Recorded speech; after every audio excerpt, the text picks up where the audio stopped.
All right, Jordan's up. He says, related to Anumaan's question and reciprocal links, the blog subdomain should link heavily to the money site, right? Also, is there anything we can do to schema-wise on a subdomain or Rel Canonical to tie it super tight to the main money site domain? Yeah, that's what I would do.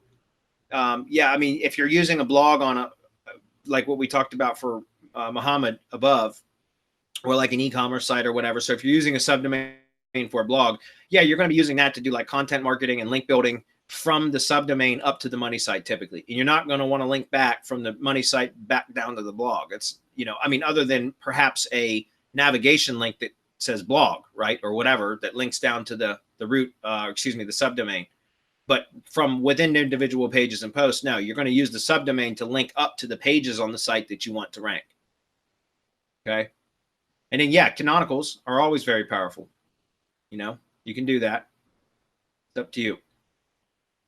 That is the blog link heavily to money site, but the money site not. Yes, correct, Jordan. That's correct.